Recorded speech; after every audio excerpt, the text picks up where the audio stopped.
Hi అండి. అందరికీ నమస్కారం. మళ్ళీ ముగ్గుతో ఒక స్టోరీతో మీ ముందుకొచ్చేసాను. స్టోరీలోకెళ్ళే ముందు అందరూ లైక్ చేసి, షేర్ చేసి, సబ్స్క్రైబ్ చేయండి. ఇక లేట్ చేయకుండా మనం స్టోరీలోకెళ్ళిపోదాం. ఈ స్టోరీ చాలా బావుంటుంది. అందరికి నచ్చుతుందని అనుకుంటున్నాను. స్టోరీ విన్నాక నాకు కామెంట్స్‌లో చెప్పండి ఎలా ఉంది అని. ఇక లేట్ చేయకుండా స్టోరీలోకెళ్ళిపోదాం. ఈ స్టోరీ నేమ్ వచ్చేసి 'నిశ్శబ్ద నేరం'. ఇది రియల్ స్టోరీ. పాత పుస్తకాల షాపు ముసలాయన చెప్పిన జీవిత సత్యమండి ఇది. హైదరాబాద్ నగరం నడిబొడ్డున ఉన్న ఒక కార్పొరేట్ ఆఫీసు. రాత్రి 9 గంటలు దాటింది. 32 అజయ్ తన డెస్క్ ముందు కూర్చొని తీవ్రమైన ఒత్తిడిలో ఉన్నాడు. అతను ఒక సాఫ్ట్వేర్ ఆర్కిటెక్ట్.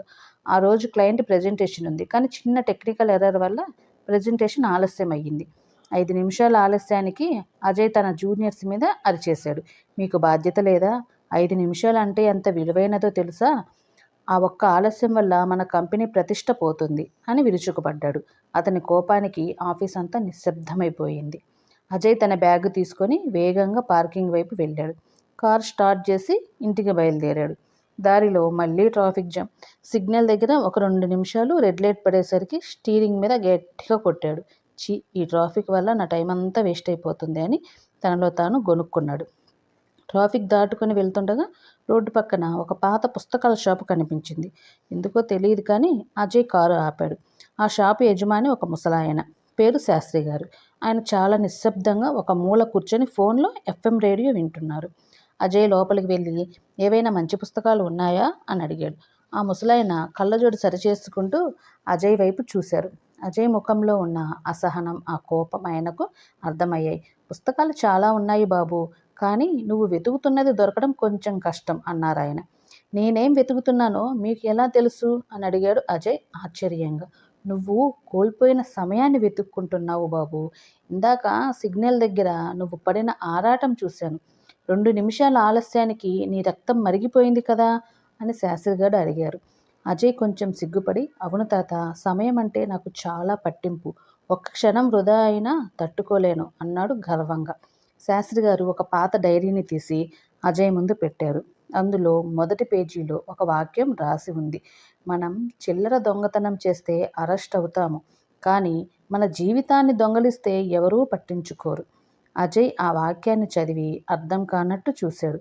శాస్త్రి గారు గొంతు సవరించుకొని అడిగారు, బాబు, 2 నిమిషాల ట్రాఫిక్ ఆలస్యానికి నీకు కోపం వచ్చింది. మరి నీ భార్యతో కలిసి సినిమాకి వెళ్దామని ఆమెకు మాట ఇచ్చి 3 ఏళ్ళు అయ్యింది కదా. ఆ 3 ఏళ్ల ఆలస్యానికి నీకు ఎందుకు కోపం రాలేదు? అజయ్ ఒక్కసారిగా షాక్ తిన్నాడు.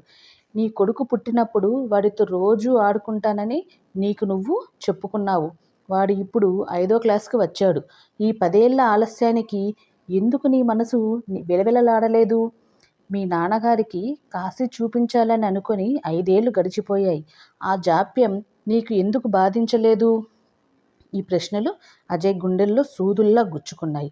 చూడు బాబు, శాస్త్రిగారు అంటూ కొనసాగించారు, మనం చాలా తెలివైన వాళ్ళం అనుకుంటాం. చిన్న చిన్న పనుల్లో, అంటే బస్సు మిస్ అవ్వడం, ఇంటర్నెట్ స్లో అవ్వడం, ఆర్డర్ చేసిన ఫుడ్ లేట్ అవ్వడం లాంటి వాటికి విపరీతంగా స్పందిస్తాం. ఎందుకంటే ఆ ఫలితం వెంటనే కనిపిస్తుంది కాబట్టి. కానీ మన జీవితంలోని ముఖ్యమైన ఘట్టాలను తర్వాత చూద్దామని వాయిదా వేస్తాం. అక్కడ మనం రోజులను కాదు, ఏళ్లను వృధా చేస్తాం. కానీ ఆ ఏళ్ళు ఆలస్యం మనకు వెంటనే నొప్పిని ఇవ్వదు. అది మెల్లగా, నిశ్శబ్దంగా మన జీవితంలో ఉన్న సంతోషాలని, అనుబంధాలని చంపేస్తుంది. దీన్నే నిశ్శబ్ద నేరం అంటారు. నీకు 5 నిమిషాల ఆఫీసు లేటు పట్ల ఉన్న గౌరవం నీ 5 ఏళ్ల జీవితం పట్ల ఎందుకు లేదు? అజయ్ కళ్ళల్లో నీళ్లు తిరిగాయి. అతను రోజుకు 14 గంటలు కష్టపడుతున్నాడు. ఎవరి కోసం? తన కుటుంబం కోసమే కదా. కానీ అదే కుటుంబానికి ఇచ్చే సమయాన్ని మాత్రం నిరంతరం వాయిదా వేస్తున్నాడు. అతను సక్సెస్ వెనుక పరిగెత్తుతూ అసలైన జీవితాన్ని వెనుక వదిలేశాడు. అజయ్ ఆ షాపు నుండి బయటకు వచ్చాడు. చుట్టూ ఉన్న ప్రపంచం ఇప్పుడు అతనికి కొత్తగా కనిపిస్తుంది. గడియారంలోని ముళ్ళు తిరుగుతుంది, కానీ అది కేవలం సెకండ్లు మాత్రమే చూపించడం లేదు. అది గడిచిపోతున్న ఆయుష్ను చూపిస్తుంది. అతను వెంటనే కారులో కూర్చొని తన భార్యకు ఫోన్ చేశాడు. రేణు, రేపు మనం ఎక్కడికైనా వెళ్దామా?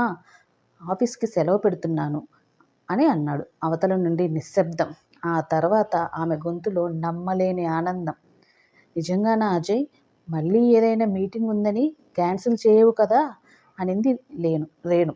లేదు రేణు, ఇన్నాళ్ళు చిన్న చిన్న విషయాల కోసం పెద్ద పెద్ద సంతోషాలను వాయిదా వేశాను. ఇక చాలు. జీవితం అంటే కేవలం గమ్యాన్ని చేరుకోవడం కాదు, ఆ ప్రయాణంలో దొరికే చిన్న చిన్న అనుభూతులను ఆస్వాదించడం. మనం బస్సు మిస్ అయితే, ఒక బంధం దూరమైతే, ఒక కళ కనుమరుగైపోతే ఆ నష్టాన్ని ఏ గడియారం పూడ్చలేదండి. గుర్తుంచుకోండి, రేపు అనేది ఒక గొప్ప అబద్ధం. ఉన్నది ఈ క్షణం మాత్రమే. వాయిదా వేయకండి, జీవించండి. వైబ్రేటింగ్ హార్ట్స్ ద్వారా ప్రతి క్షణం ప్రతి మనిషి క్వాలిటీగా మనసారా జీవించేలా ప్రయత్నించాలి. లోకా సమస్తు సుఖినో భవస్తు. ఓకేనండి, బాగుందా? థ్యాంక్స్ అండి. నచ్చిందని అనుకుంటున్నాను. నచ్చితే లైక్ చేసి, షేర్ చేసి, సబ్స్క్రైబ్ చేయండి.